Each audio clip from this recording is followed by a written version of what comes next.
palace was silent that night, not the peaceful kind of silence, but the suffocating one that presses against your chest and makes the air taste like metal. Down in the marble corridors of Topkapi, 19 boys, some barely old enough to hold a sword, others still with the soft cheeks of children, were being led to the water. Their eyes searched the shadows for mercy that would never come. And at the end of that hallway stood their brother, a man who had just become the most powerful ruler on earth, a man who believed that only one life was worth more than all the others combined, his own. He watched as the guards stepped forward, velvet cords in their hands, the same cords used for royal strangulations, silent, efficient, without a single drop of blood. That was the Ottoman way. The boys didn't scream. They couldn't. No one dared to scream in the presence of a sultan. By dawn, their bodies would be carried to the Bosphorus. The empire would wake to a new ruler, and 19 princes would be nothing but a whisper. But why? Why would a man murder his own blood in a single breath? Was it madness? Was it tradition? Or was it the pure, cold logic of power that left no room for brothers? This is the story of the Sultan who drowned his entire bloodline in one day. A man raised in silk and poison. A man whose first act as ruler was an act of unthinkable horror. And before we dive deeper into this nightmarish tale, I want you to ask yourself, what would you have done in his place? Would you kill 19 innocent boys to secure your throne? Or would you risk your empire for the love of family? If you're ready to uncover the darkest secrets of the Ottoman court, make sure you subscribe right now. Hit that bell, because the history you're about to hear is the kind you don't learn in school. And when you hear what happened after that night, leave me a comment. Tell me, was he a monster or just a prisoner of a brutal tradition? Because by the end of this story, you might not know the answer yourself. He was born into a world of silk curtains and sharpened daggers. The Ottoman palace was not a home. It was a battlefield disguised as paradise. From the moment a prince could walk, he was taught two things: to pray to Allah and to never trust anyone, not even his own mother. The boy who would one day become sultan was raised in the shadow of whispers. Behind every smile lurked ambition. Behind every polite bow, a blade. In the gilded chambers of Topkapi, love was conditional. Survival was earned. He watched older brothers disappear overnight. Sent away, they said, but the servants' trembling hands told the truth. No one was sent away, they were silenced.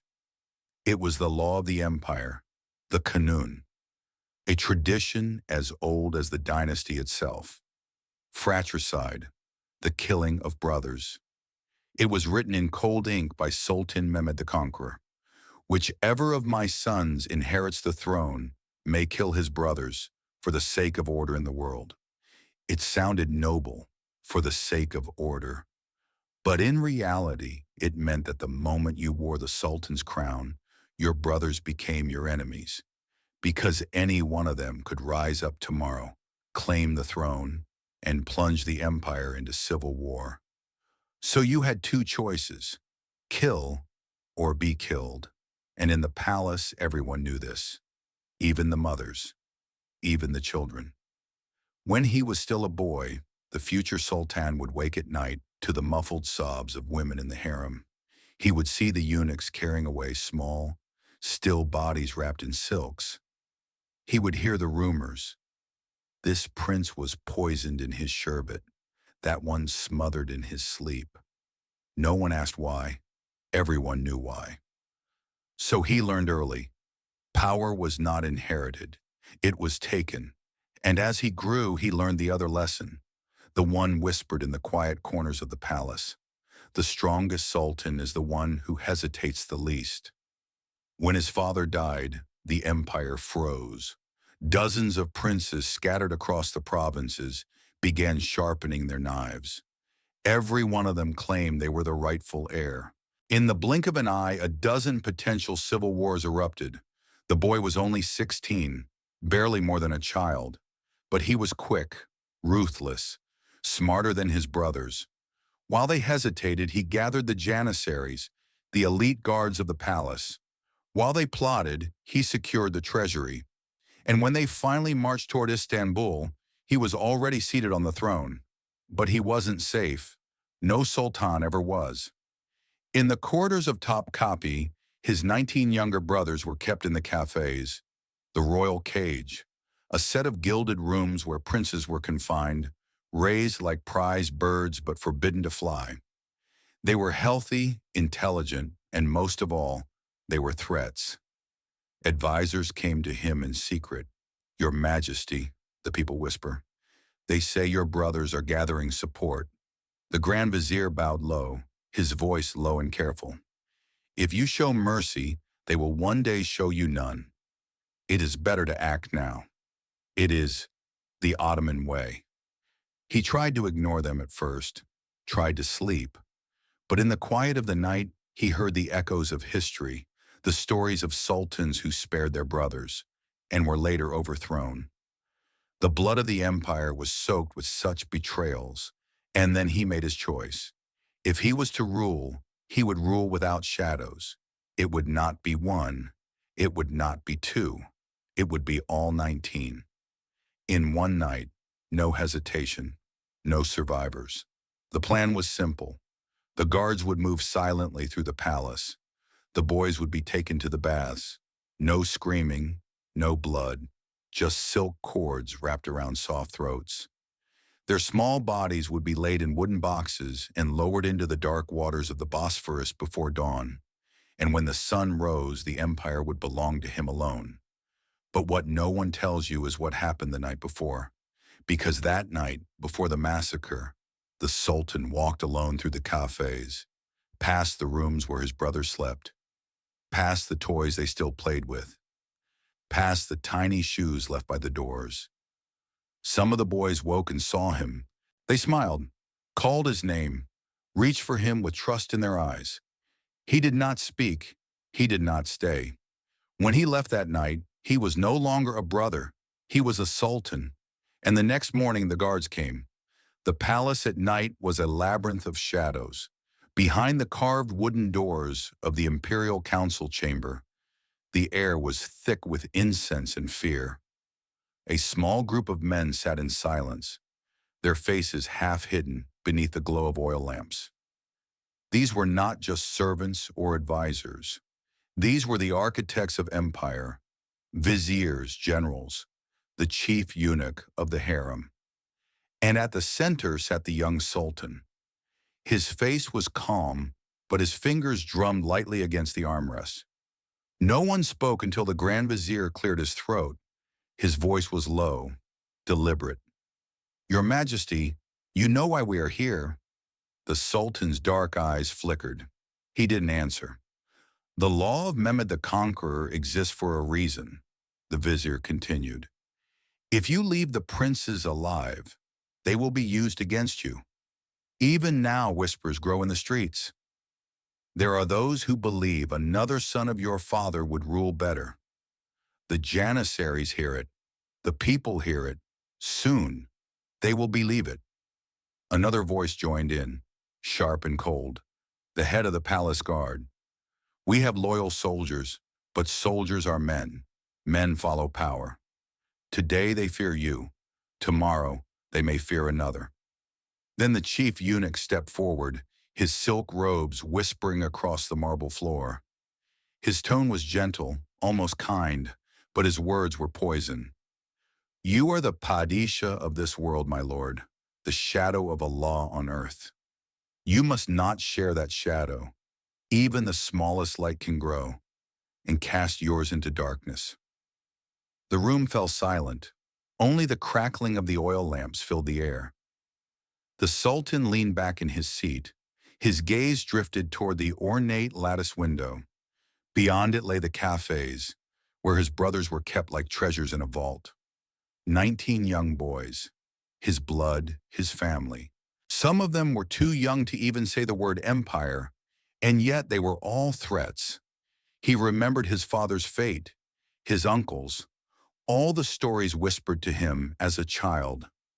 Princes who had been spared only to rise years later with an army at their backs. Brothers who became executioners, sons who became assassins. In the empire of the Ottomans, mercy was not a virtue, mercy was suicide. He spoke at last. His voice was calm, almost too calm. It will be done tomorrow. The Grand Vizier nodded slowly. No one smiled. No one dared. The council dispersed, each man retreating into the shadows, their robes trailing like silent ghosts. That night, orders spread through the palace like a quiet plague. In the armory, the silk cords were prepared, smooth, strong, without knots, designed to kill without leaving a drop of blood. It was the Ottoman way, no blades for royal blood. In the harem, the women wept quietly. They knew what the whispers meant. They had seen it before. They always saw it before. The guards moved like shadows through the palace, memorizing the paths they would take at dawn. No sound, no mistakes. But not everyone obeyed in silence.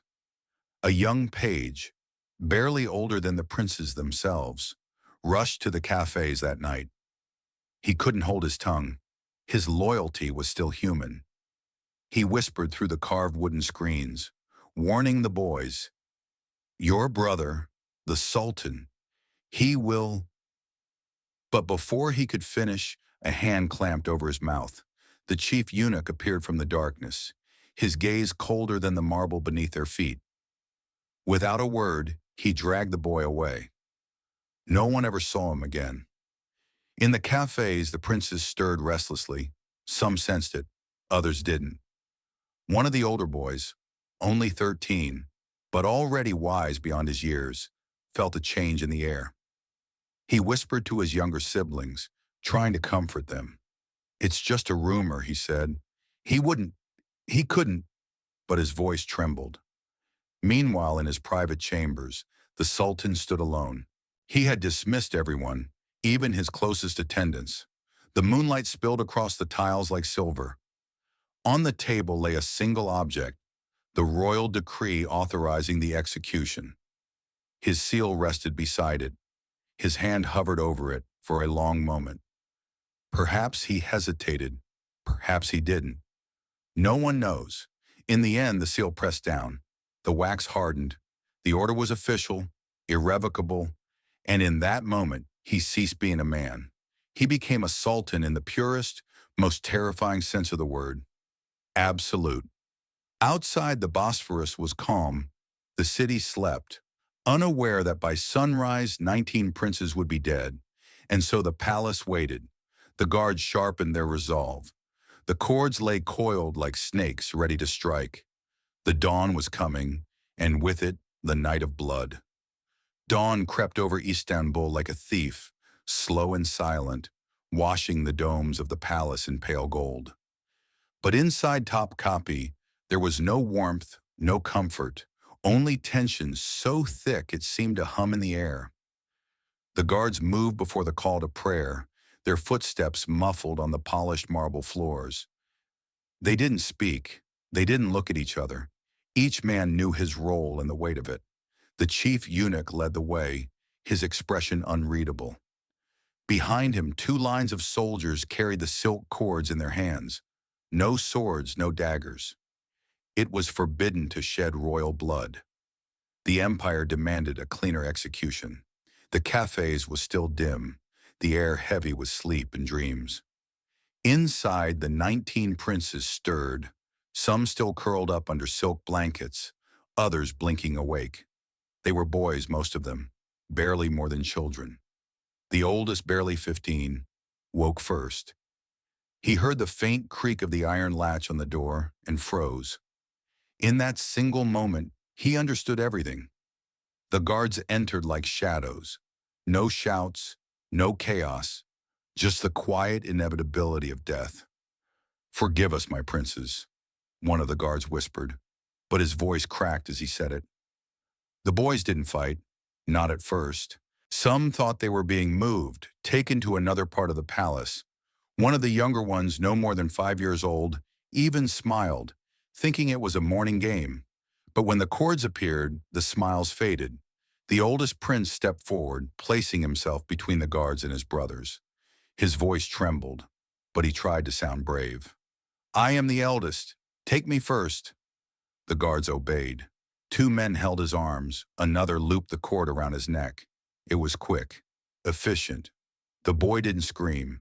He wouldn't give them that. His body went still, and they lowered him gently to the floor. And then the others realized, the room filled with whispers, sobs, desperate prayers. Some begged, "Please don't, please." Some called for their mother. Some simply closed their eyes, too young to understand why their brother wanted them dead. The guards moved methodically, one after the other. The cords slipped over small shoulders. A short struggle, silence. The youngest, a toddler barely able to walk, clung to the leg of one of the eunuchs, thinking he was being comforted. He was lifted into the air, still calm, until the silk tightened around his tiny neck. No screams echoed through the palace. That was the rule. Royal deaths were silent. Meanwhile, the Sultan stood in his private chamber, staring into the courtyard. He could not see the executions, but he could feel them. Every faint sound, every shifting shadow, was a reminder of what was happening because of him. Did he feel guilt, regret, or was he simply numb? No one knows. But the empire would later whisper that he never closed his eyes that day. He stood motionless, like a statue carved from ice, until the chief eunuch returned hours later. When it was done, the boys' small bodies were wrapped in white shrouds. Each was placed inside a plain wooden box. No gold, no jewels. Just simple coffins for princes who had never had the chance to rule. The guards carried the boxes through hidden corridors to the sea gate of the palace. The Bosphorus lay still, a sheet of silver under the rising sun. One by one, the coffins were lowered into the water. Some sank quickly. Others floated for a moment before the waves claimed them. The chief eunuch whispered a final prayer. The guards turned away, their faces pale. And then it was over. Inside the palace, the harem women wailed softly behind closed doors. Servants avoided each other's eyes. No one dared speak aloud of what had happened, but everyone knew. By the time the call to morning prayer echoed over the city, the 19 princes were gone. The Sultan finally moved from his window. He walked slowly to the throne room. When he sat upon the gilded seat, he was utterly alone. No brothers, no rivals, no family. The empire belonged to him now, entirely. But the silence in the throne room was not victory. It was hollow. And outside, Istanbul began to buzz with rumors. The people heard the whispers. They heard the cries of the women in the harem. They saw the boats on the Bosphorus that morning, and the soldiers returning with empty hands. And by noon, the city knew. Their new ruler had killed every one of his brothers. The palace felt heavier after that morning. The air itself seemed to carry the weight of 19 silent ghosts. In the harem, the mothers of the princes wailed softly behind their veils. Some tore their silk scarves. Others pressed their faces into their hands, unable to look at anyone. But none of them dared to scream. None of them dared to confront the Sultan. In the Ottoman court, grief had no power. The chief eunuch ordered the rooms of the cafes sealed. The toys, the books, the little shoes of the princes were quietly removed. Within hours, it was as if those boys had never existed. The marble floors were scrubbed clean. The scent of incense burned to mask the lingering trace of death. And yet, the silence could not be erased. The Grand Vizier came to the throne room at midday. His footsteps echoed through the vast space. He bowed deeply, his head lowered, so the Sultan wouldn't see his eyes. "It is done, Your Majesty," he said. The young Sultan sat motionless on the massive golden throne. His fingers traced the edges of the armrest. He didn't respond. He didn't ask if it was quick, if they suffered, if anyone begged for mercy. He simply nodded once. "Let the court assemble." And so it did. Hours later, the great hall of Topkapi was filled with viziers, pashas, generals, and scholars. They came dressed in their finest robes, their faces carefully arranged into masks of loyalty. No one mentioned the 19 boys. No one dared. The Sultan entered the hall with the slow, deliberate steps of a man who owned the world. He climbed the steps to his throne and stood for a long moment, looking down at the assembly.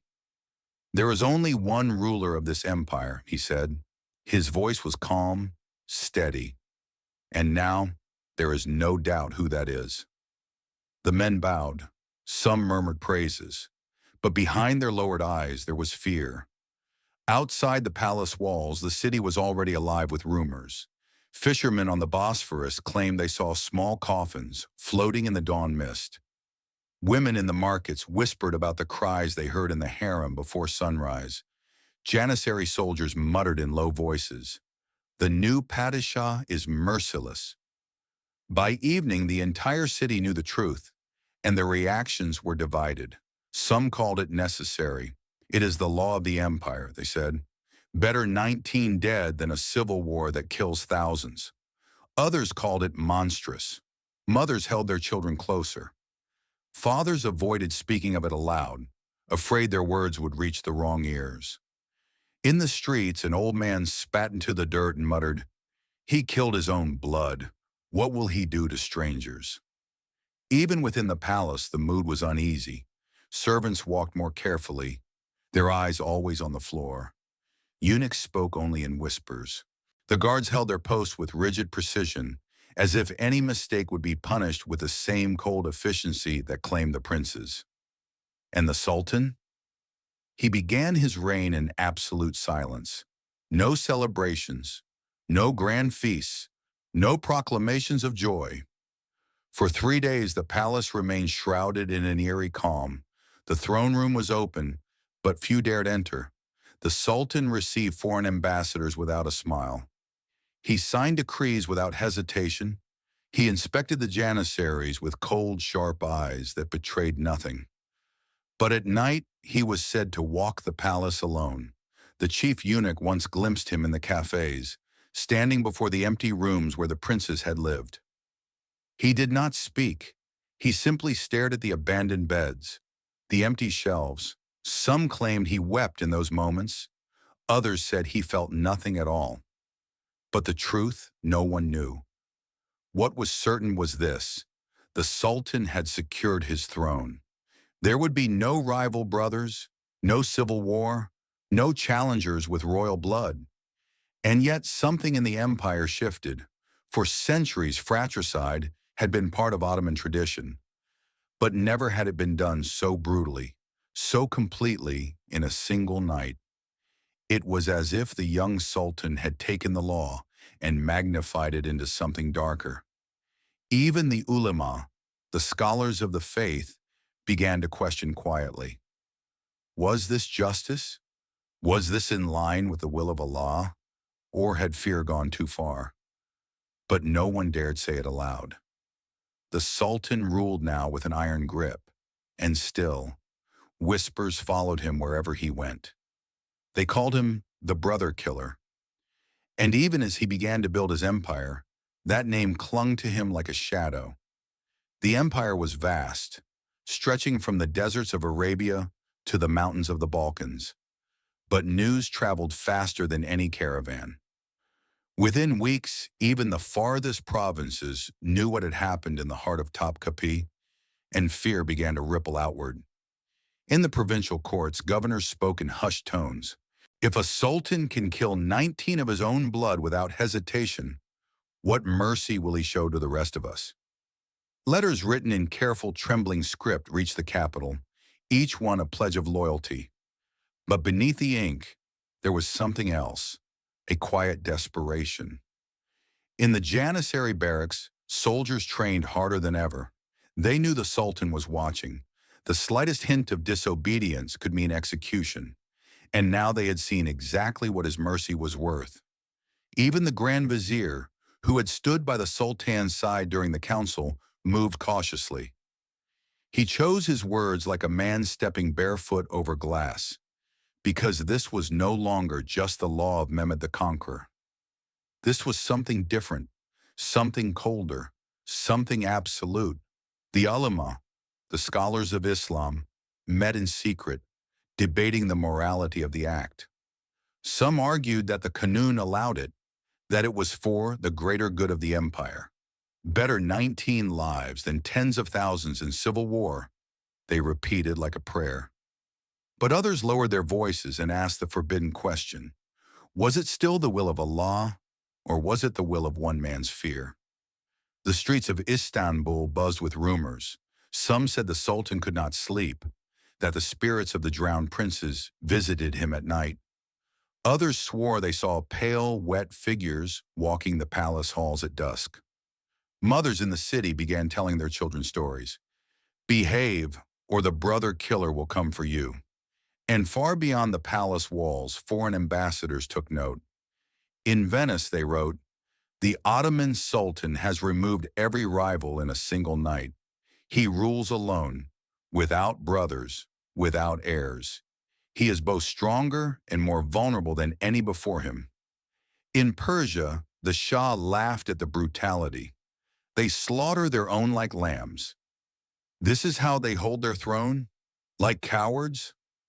But even as enemies mocked him, they also hesitated, because a man who could kill his own family would not hesitate to destroy anyone else.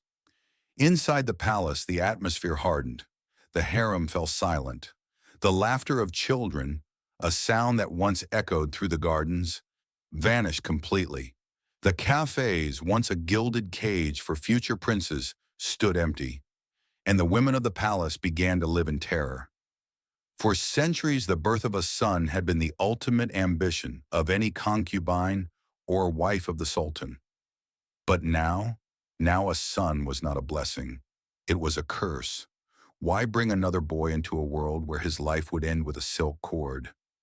Even the Sultan's own mother, the Valid Sultan, kept her distance. She had supported his rise, but she had lost her other sons that night too. Some said she never forgave him. Others whispered she was the one who urged him to act. No one knew the truth, and in the Divan, the imperial council, politics shifted. Ministers began to plot more subtly. Rivalries no longer centered on princes, they centered on the viziers themselves. Without royal bloodlines to manipulate, the power struggles turned inward. Poison replaced open rebellion. Intrigue became sharper, more personal. But perhaps the greatest change was to the very system of the empire. Before, fratricide had been a cruel necessity, yes, but it was rare for all brothers to be killed at once. Usually, at least one or two survived, held in the cafes as insurance for the dynasty. After that night, there were no survivors. The dynasty itself seemed thinner, more fragile, and in time, the consequences began to show. When the Sultan died, who would take his place? There were no brothers, no sons yet, no clear heir. And so a dangerous idea began to grow among the scholars and viziers. Perhaps the law of fratricide had gone too far. Years later, under the weight of these doubts, the empire would change the system. Princes would no longer be executed upon a sultan's death.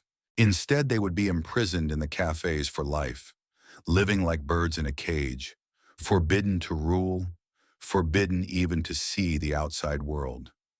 It was a different kind of death, a slow one. But this change came too late for the 19 who had been drowned in a single morning. And through it all, the Sultan ruled, cold, untouchable. Yet his name was never spoken without a shiver. Legends grew around him. Some claimed he was cursed, that every step he took in the palace echoed with the whispers of his brothers, that he saw their faces in his dreams. Others said he was not haunted at all, that he had no soul left to haunt. And still, he reigned. But even a reign built on fear cannot last forever, because fear corrodes the man who wields it. And in the final years of his life, cracks began to show. Years passed, and the empire obeyed him, not out of love, but out of fear. The Sultan expanded his armies, built mosques of breathtaking beauty, and stamped his name across the empire. But no matter how many victories he won, no matter how many monuments he raised, the shadow of that one morning never left him. In the quiet moments of the night, servants claimed to hear strange sounds echoing through the empty cafes, rooms that had once been full of laughter. Some said it was the wind, others whispered it was the voices of the drowned princes, returning for their brother. The Sultan himself seemed to grow colder with age. He trusted no one.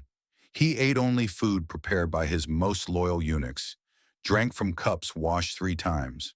When he spoke, it was with sharp precision, never wasting a word. But paranoia is a slow poison. He stopped attending feasts. He stopped leaving the palace. Eventually, he even stopped sitting on the throne. Instead, he ruled from behind a lattice screen, hidden from the eyes of his own viziers. And then something curious happened. For all his power, for all his ruthlessness, the empire began to grow restless beneath him. Not in open rebellion, no one dared, but in subtle resistance. The Janissaries became bolder. Governors stalled on his orders. Even foreign ambassadors began to sense weakness, as if the fear that once protected him had started to eat away at itself. And then came the illness. It started small, pain in his hands, stiffness in his legs. But soon he could barely walk. The man who had once stood like a blade of steel now sat in silence, his body betraying him inch by inch. As he lay in his private chambers, the walls seemed to close in on him. The same walls that had once protected him now felt like a prison. It is said that in his final days, he spoke little. But one night, the chief eunuch claimed to have heard him whisper, barely audible, "They are waiting for me." When asked who, the Sultan didn't answer. He only turned his face toward the window that overlooked the Bosphorus, the same waters where his brothers had disappeared. And when the end came, it was quiet. No grand ceremony, no thunderous farewell.